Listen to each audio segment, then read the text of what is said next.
बरमबाजी के दिन हुए ख़त्म। आईजी सिंध गुलाम नबी मेमन ने आते साथ ही जो है कार्रवाई का हुक्म दे दिया है। आपको बताता हूँ, नोटिफिकेशन भी पढ़ के बताता हूँ किस चीज़ की कार्रवाई होगी। आप लोगों ने इस चीज़ से एहतियात करना है। कराची बरमबाजी के दिन ख़त्म। सिंध पुलिस का गैर कानूनी ब्लू ग्रीन नंबर प्लेट्स और पुलिस लाइट के खिलाफ सूबाई सतह पर मुहिम शुरू करने का फैसला। सड़कों पर निजी मलकियत की गाड़ियों पर नस्ब ब्लू ग्रीन नंबर प्लेट्स और पुलिस लाइट के खिलाफ सख्त कार्रवाई अमल में लाई जाए।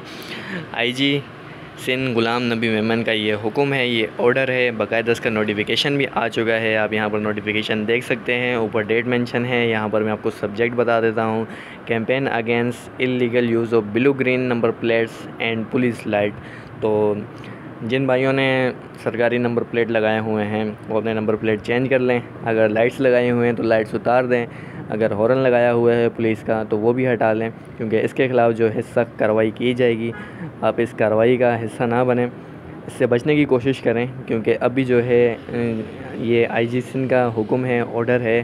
तो जितने भी भाई हैं जिन्होंने गवर्नमेंट नंबर प्लेट या पुलिस की जो है लाइट्स वगैरह या हॉर्न वगैरह अपनी बाइक में या किसी भी व्हीकल में लगाई हुई है तो उसे हटा दें, क्योंकि ये जो है सिंध पुलिस अभी इसके ख़िलाफ़ एक्शन लेगी और इस पर जो है भरपूर कार्रवाई की जाएगी।